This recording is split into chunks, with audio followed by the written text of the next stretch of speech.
Everyone, this is Parag and आप अगर मुझे नहीं पहचानता है तो प्लीज आप इंस्टाग्राम पे जाइए, मेरे वीडियोस देखिए। पराग फिस्के के नाम से मेरा अकाउंट है, तो वहां जाइए, मेरे वीडियोस देखिए, आपको पता हो जाएगा। मैं लॉ के ऊपर वीडियो बनाता हूं। तो बेसिकली आज हम यहाँ पे क्यों मिल रहे हैं ये जानना बहुत ज्यादा जरूरी है बाकी सब बातों से। तो आज बेसिकली मैं बात करूंगा सीएस स्टूडेंट्स के बारे में। एक्चुअली मैं खुद एक सीएस स्टूडेंट हूँ। सीएस का मतलब होता है कंपनी सेक्रेटरी, पहले बता दूं, ठीक है। कंप्यूटर साइंस ना बोले प्लीज। तो कंपनी सेक्रेटरी स्टूडेंट के लिए ये वीडियो रहेगा। तो हमारी इच्छा क्या होती है पेपर से पहले, एक्चुअली ना पेपर से पहले नहीं बोल सकता मैं, स्टार्टिंग से ही हमारी एक इच्छा होती है कि यार हमारा कहीं ना कहीं कभी ना कभी एक मॉड्यूल कवर हो जाए बस। मतलब ठीक है हमारे क्लास के नोट्स तो है हमारे पास, बट हमारा मॉड्यूल कवर हो जाए हमारे लिए ये बहुत बड़ी बात हो जाती है।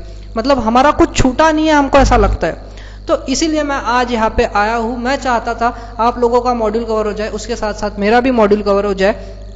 तो ये वीडियो बेसिकली उनके लिए रहेगा जो CSET क्लियर करके अभी एग्जीक्यूटिव में आया है, और जो एग्जीक्यूटिव का जिनका अटेम्प्ट है 22 का, जून 22 का, तो ये बेसिकली वीडियो उनके लिए रहेगा। तो हम JIGL से स्टार्ट करेंगे।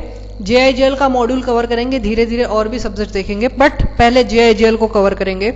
JIGL का मॉड्यूल कवर करते वक्त सबसे पहला चैप्टर रहेगा लिमिटेशंस।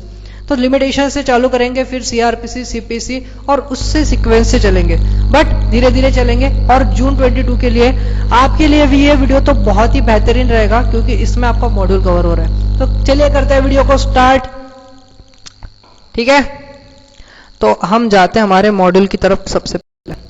तो ये आ गया हमारा मॉड्यूल और ये आ गया हमारा लिमिटेशन एक्ट। तो लिमिटेशन एक्ट आपको दिख रहा है, लिमिटेशन एक्ट 1963। लिमिटेशन एक्ट 1963 क्या बोलता है? तो सबसे पहले ना इसमें एक मैक्सिम है। तो मैक्सिम सबसे पहले मैं बता दूं आपको, मैक्सिम का नाम है विजिलेंटी बस नॉन डॉर्मेंटिबस जूरा सब वेन्यूवेंट। एक बार फिर से, विजिलेंटी बस नॉन डॉर्मेंटिबस जूरा सब वेन्यूवेंट। इसका मतलब क्या है? तो विजिलेंटी बस नॉन डॉर्मेंटिबस जूरा सब वेन्यूवेंट का मतलब है लॉ जो है वो हेल्प करता है एक्टिव्स की, ना कि इंडोलेंट्स की। इंडोलेंट्स का मतलब होता है लेजी। लॉ एक्टिव लोगों की मदद करता है, लेजी लोगों की मदद लॉ नहीं करता है। ये बेसिकली लिमिटेशन एक्ट का सबसे पहला मतलब स्टार्टिंग में आप यही पढ़िए, विजिलेंटी बस नॉन डॉर्मेंटिबस जूरा सब वेन्यूएंट। Law helps the actives not the indolents. It means lazy persons की हेल्प नहीं करता है लॉ, ठीक है। अब आगे चलते हुए अगर मैं इंट्रोडक्शन की बात करूं तो इंट्रोडक्शन में देखिए मैंने ना इसमें हाईलाइट करके रखे हैं पॉइंट, आप उतने भी पढ़े तो भी बहुत है आपके लिए, ठीक है। तो सबसे पहले एक्ट है 1963 में बात की गई है लिमिटेशन एक्ट की। लिमिटेशन एक्ट किस पे अप्लाई होता है? तो लिमिटेशन एक्ट बेसिकली अप्लाई होता है सारे सिविल केसेस पे, क्रिमिनल केसेस पे नहीं, but some special criminal cases. सारे सिविल केसेस पे अप्लाई होता है, बट कुछ स्पेशल क्रिमिनल केसेस रहेंगे उस पे अप्लाई होगा। बाकी सारे क्रिमिनल केसेस पे अप्लाई नहीं होता है, बट सारे सिविल केसेस पे लिमिटेशन एक्ट अप्लाई होता है, ठीक है। ये अप्लाई होता है whole of India except state Jammu and Kashmir. अभी हट गया है, अभी इंक्लूडेड है, ठीक है। तो ये हमारी शायद ओल्ड मॉड्यूल है, तो एक्सेप्ट नहीं है, अभी इंक्लूडेड है, जम्मू कश्मीर पे भी एप्लीकेबल होता है। तो आगे बढ़ते हुए ये computations the period limitation different type suits, ये अभी हमारे कोई काम का नहीं है। अब आते हैं सबसे पहले सेक्शन 3 पे, जो कि बात करता है बार ऑफ लिमिटेशन की। इसका मतलब क्या हुआ? तो बेसिकली मैं आपको एक सिंपल लैंग्वेज में बताऊं, जो लॉ है ना अपने को 3 चीजें प्रोवाइड करता है। लॉ 3 चीजें कौन सी प्रोवाइड करता है? Suit, appeal, application. Suit, appeal, application, ये 3 चीजें लॉ हमको प्रोवाइड करता है। सूट मतलब आप केस कर रहे हो, अपील मतलब आप कुछ मतलब जो केस हार गए, सपोज आप वो कोर्ट से केस हार गए तो आप आगे में अपील करते हो, ठीक है, तो उसको बोला जाता है अपील। एंड एप्लीकेशन, अगर कोर्ट आपसे कोई एप्लीकेशन मंगवाए तो वो आप एप्लीकेशन देते हो तो वो होता है एप्लीकेशन, ठीक है। उसके बाद बार ऑफ लिमिटेशन बेसिकली बोलता क्या है? तो बोलता है कि सेक्शन 3 एक मैंडेटरी सेक्शन हो जाता है कोर्ट को। मतलब अगर आप कोई भी सूट करते हो, अपील करते हो, वो एक प्रिस्क्राइब टाइम जो है डिसाइड रहेगा। उसके बाद अगर आप कोर्ट में जाते हो तो it is the duty of the court to not proceed this case. मतलब ये ड्यूटी रहेगी कोर्ट की कि ये केस को प्रोसीड ना किया जाए, ठीक है। तो कोर्ट इसको डिनाई नहीं कर सकता, कोर्ट की ड्यूटी रहेगी कि कोर्ट इसको ना प्रोसीड करे। अगर कोर्ट प्रोसीड करता है तो ये कोर्ट गलती करेगा, बराबर, तो ये नहीं चलता है बेसिकली। समझ में आ रहा है? आप बस सुनते जाओ, हम शॉर्ट में कर रहे हैं और बड़ी सिंपल लैंग्वेज में कर रहे हैं। तो बेसिकली सेक्शन 3 जो है मैंडेटरी है। अब सेक्शन 3 में बात की गई है कि जो ये होता है हमको रेमेडी प्रोवाइड नहीं होती है। मतलब एक 1 सेकेंड, यहाँ पे देखो हाईलाइटेड पॉइंट है एक, the question whether the suit is barred by limitation way should decide on the fact stood the presentation of the plaint, the vital upon the whole limitation is depends upon efficiency।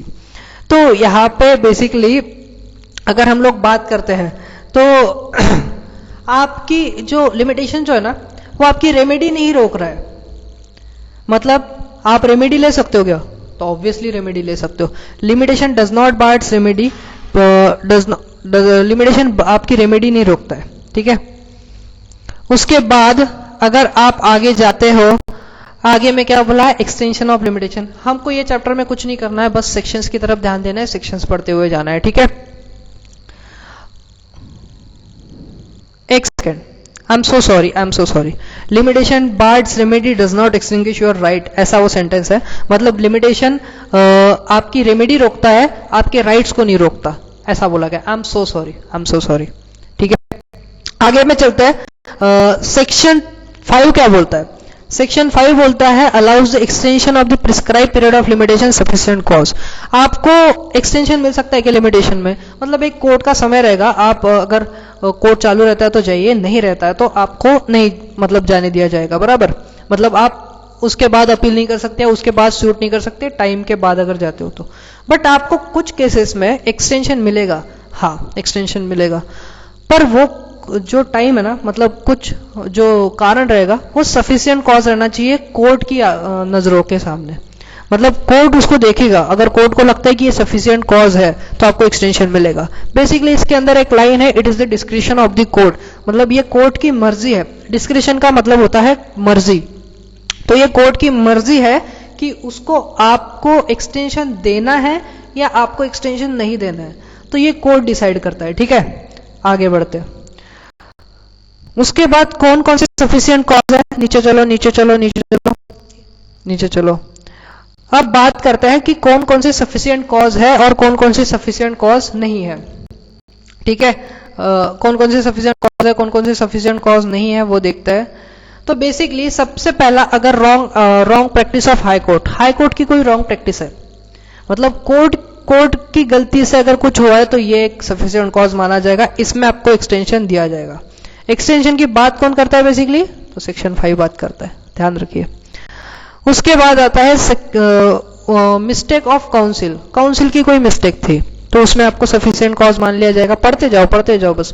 Wrong advice, advocate ने आपको एक गलत advice दे दी, उसकी वजह से आपको time लग गया, तो वो भी एक सफिशिएंट कॉज माना जाएगा। मिस्टेक ऑफ लॉ, मतलब आपको लॉ ही नहीं पता था, आप कोई काम कर रहे हो, आपको लॉ पता नहीं था, तो मिस्टेक ऑफ लॉ एक सफिशिएंट कॉज माना जाता है। ये लाइन इंपॉर्टेंट है, यहाँ पे देखो, मिस्टेक ऑफ लॉ एक सफिशिएंट कॉज माना जाएगा। 1 सेकेंड, मैं आपके लिए पेन निकालता हूं। तो देखो, ये जो मिस्टेक ऑफ लॉ है ना, तो ये एक सफिशिएंट कॉज है, इसको सफिशिएंट कॉज मानेंगे, मिस्टेक ऑफ लॉ को सफिशिएंट कॉज मानेंगे।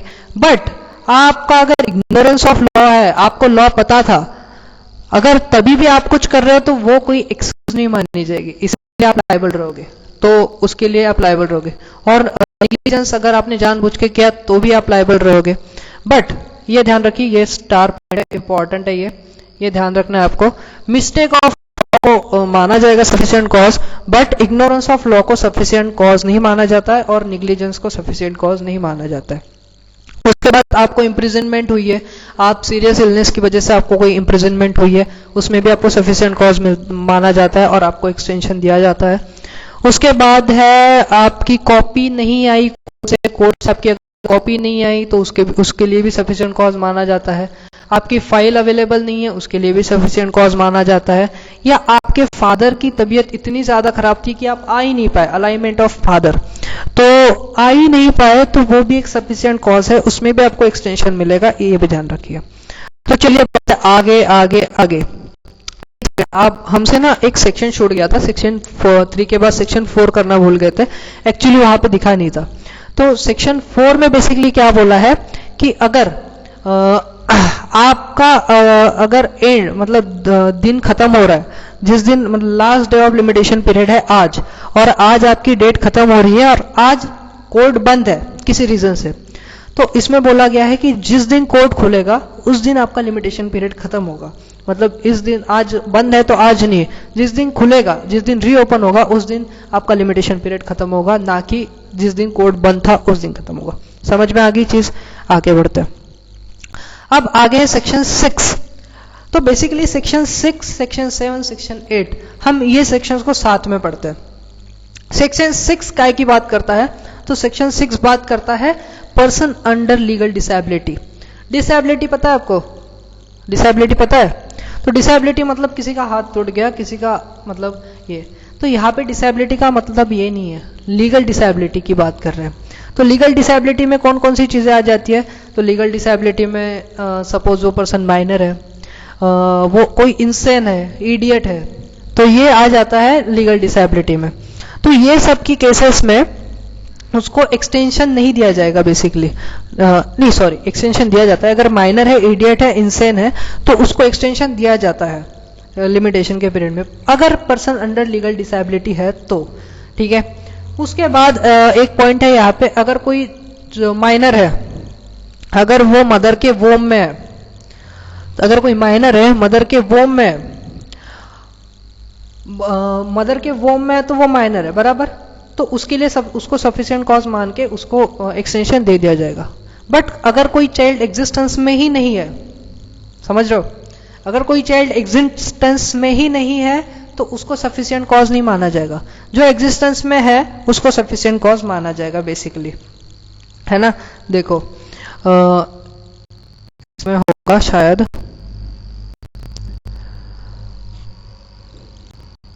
नहीं है। तो अगर पर्सन मतलब माइनर एक वोम में है मदर के, तो वो एक मतलब है सफिशिएंट कॉज, उसमें एक्सटेंशन मिल सकता है। अगर मदर के वोम में नहीं है उसको लीगल डिसेबिलिटी नहीं मानेंगे, बिकॉज वो पर्सन एग्जिस्टेंस में ही नहीं है। जो एग्जिस्टेंस में है उसको मानेंगे लीगल डिसेबिलिटी, बट अगर एग्जिस्टेंस में ही नहीं है तो वो एक लीगल डिसेबिलिटी नहीं कही जाती है। आगे सेक्शन और क्या बोला है सेक्शन 6 में? तो अगर कोई पर्सन जो है वो अगर कोई पर्सन है वो कोई लीगल डिसेबिलिटी से सफर कर रहा है, एंड अगर वो डिसेबिलिटी खत्म होने से पहले उसको कोई नई डिसेबिलिटी आ जाती है, मतलब कोई नए लीगल डिसेबिलिटी से वो सफर कर रहा है, तो लिमिटेशन पीरियड स्टार्ट कब होगा? जब वो सारी डिसेबिलिटीज खत्म हो जाएगी तब लिमिटेशन पीरियड स्टार्ट होगा। Now we talk about the section 7। अभी हम सेक्शन 7 की बात करते हैं। सेक्शन 7 क्या बात करता है? सेक्शन 7 बात करता है एक से ज्यादा पर्सन अंडर लीगल डिसेबिलिटी। एक से ज्यादा पर्सन जॉइंटली हो रहे हैं, लीगल डिसेबिलिटी में है, तो क्या करेंगे? तो बेसिकली सेक्शन 7 की कुछ पॉइंट्स मैं आपको बताता हूं। अगर जो पर्सन लीगल डिसेबिलिटी से सफर कर रहा है उसका कंसर्न नेसेसरी नहीं है, तो जो लिमिटेशन पीरियड है एज इट इज चलेगा जैसे पहले चल रहा था। और जो पर्सन अगर लीगल डिसेबिलिटी से सफर कर रहा है उसका कंसर्न नेसेसरी लगता है, अगर जो पर्सन लीगल डिसेबिलिटी से सफर कर रहा है ना, अगर उसका कंसर्न हमको लगता है कि उसका कंसर्न नेसेसरी है, तो जब उसकी डिसेबिलिटी खत्म हो जाएगी, चाहे जॉइंट में क्यों ना हो, अगर जब उसकी लीगल डिसेबिलिटी खत्म हो जाएगी तभी आपका लिमिटेशन पीरियड स्टार्ट होगा, उसके पहले आपका लिमिटेशन पीरियड स्टार्ट नहीं होगा। ये सेक्शन 7 बात करता है। ठीक है, अब बात करते हैं सेक्शन 8 की। सेक्शन 8 क्या बोलता है? सेक्शन 8 बात करता है सेक्शन 8 क्या बात करता है? तो सेक्शन 8 बात करता है सेक्शन 8 जो है ना वो सेक्शन 6 और सेक्शन 7 को दोनों को कंट्रोल करता है। ठीक है, सेक्शन 8 जो है जो वो दोनों को कंट्रोल करता है। बट बेसिकली सेक्शन 8 बोलता क्या है, ये इंपॉर्टेंट है ना। तो सेक्शन 8 बोलता है कि अगर आप सफर कर रहे हो लीगल डिसेबिलिटी से, आप सफर कर रहे हो लीगल डिसेबिलिटी से, तो आपका बेसिकली लिमिटेशन पीरियड रहता है, नॉर्मली लिमिटेशन पीरियड रहता है 3 साल का।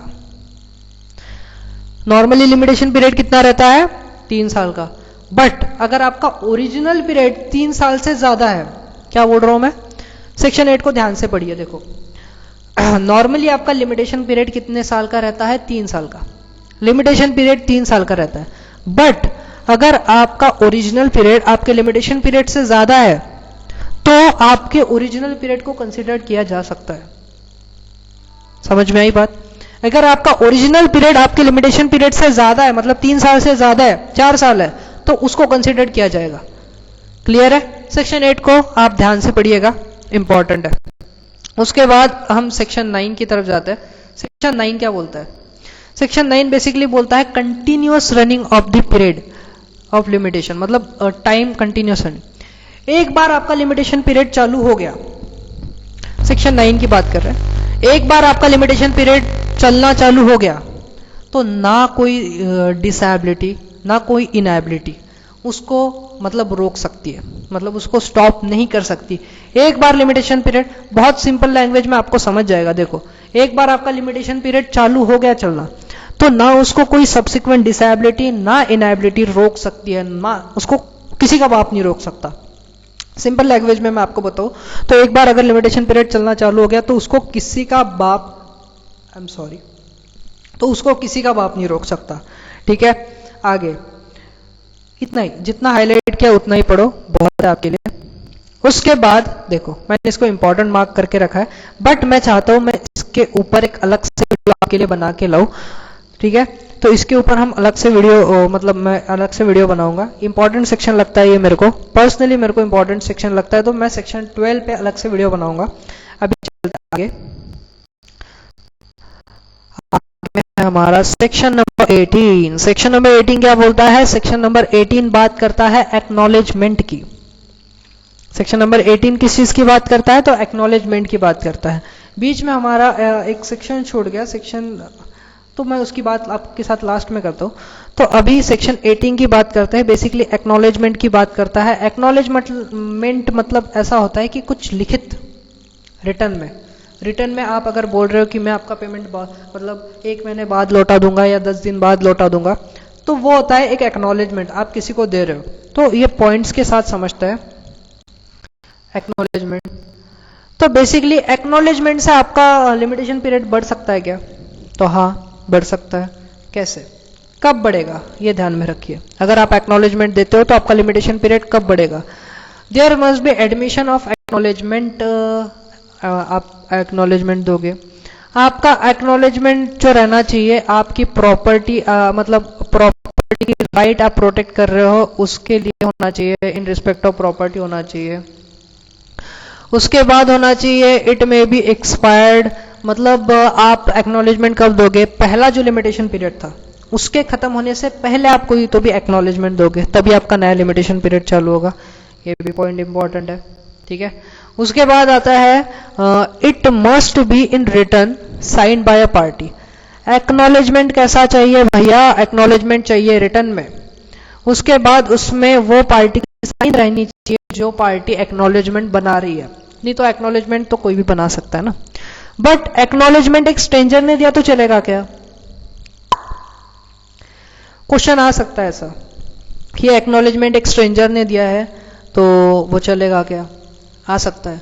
तो हम कई बार ऐसा सोचने लगेंगे कि यार स्ट्रेंजर क्यों देगा, जो पर्सन ने वहां पे लिखा है ना कि साइन जिस पर्सन की रहेगी रिटर्न, तो ऐसा नहीं होता है। यहाँ पे ऐसा पॉइंट है कि एक स्ट्रेंजर ने भी दिया तो भी चलता है, कोई बात नहीं है, इजी है। सेक्शन 18 को एक बार फिर से मैं चाहूंगा कि रिपीट करो। सेक्शन 18 में बात की गई है बेसिकली एक्नॉलेजमेंट जो है, तो एक्नॉलेजमेंट का मतलब क्या है? आप कोई अपने प्रॉपर्टी या राइट को प्रोटेक्ट करने के लिए इन रिस्पेक्ट ऑफ प्रॉपर्टी और राइट आप दे रहे हो, रिटर्न में कोई चीज लिख रहे हो कि हाँ मैं इसको बाद में कर दूंगा या बाद में कर दूंगा। तो अगर ये चीज आप कर रहे हो तो ये होता है मतलब एक्नॉलेजमेंट होता है। इससे आपका एक फ्रेश लिमिटेशन पीरियड चालू हो जाएगा। कब होगा? 4 चीज होनी चाहिए। एक्नॉलेजमेंट दिया हुआ रहना चाहिए, प्रॉपर्टी या राइट से रिलेटेड रहना चाहिए, वो एक पीरियड मतलब पिछले लिमिटेशन के पीरियड खत्म होने के पहले दिया हुआ रहना चाहिए, and it must be written and sign होना चाहिए एटलीस्ट। ठीक है, आगे बढ़ते हैं 19 की तरफ। सेक्शन 19 बात करता है सेक्शन 18 की तरह ही, बट इसमें थोड़ी सी है, मतलब थोड़ा डिफरेंस है। सेक्शन 19 क्या बात करता है? सेक्शन 19 बोलता है कि आपका लिमिटेशन पीरियड कब मतलब फ्रेश लिमिटेशन पीरियड अगर आपको चाहिए, अगर आपने किसी को पेमेंट किया है, तो अगर आप मतलब आपका लिमिटेशन है 3 साल का है, ठीक है, 3 साल अभी खत्म होते हुए आ रहे हैं, और आपने किसी को उधार पैसे दिए हैं, एग्जाम्पल दे रहा हूं मैं, एग्जाम्पल सुनते जाओ बस। अगर आपने किसी को उधार पैसे दिए हैं, मैंने किसी को उधार पैसे दिया है, मैंने आपको ही उधार पैसा दिया है, तो आपको मैंने जब उधार पैसे दिए हैं तो उस पर मैं आपसे इंटरेस्ट भी लूंगा, बराबर। अगर मैं आपसे इंटरेस्ट भी ले रहा हूं, आपको मैंने उधार पैसे दिया, मैं बोल रहा हूं कि तुम्हारे पास भाई 3 साल का टाइम है, 3 साल में तुमने मेरा पैसा मेरे को वापस देना है, ठीक है, नहीं तो मैं तेरे पे केस कर दूंगा, ऐसा मैंने बोला।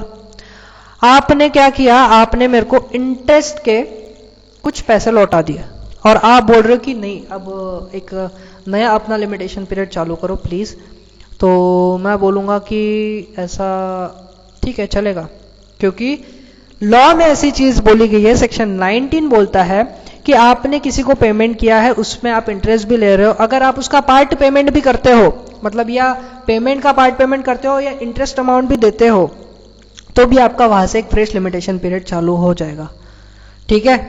इजी है, सिंपल है, बहुत इजी है। चलो आगे बढ़ते हैं। एक है मॉर्गेज प्रॉपर्टी वाला पॉइंट है, ये देखिए यहाँ पे एक मॉर्गेज प्रॉपर्टी वाला पॉइंट है।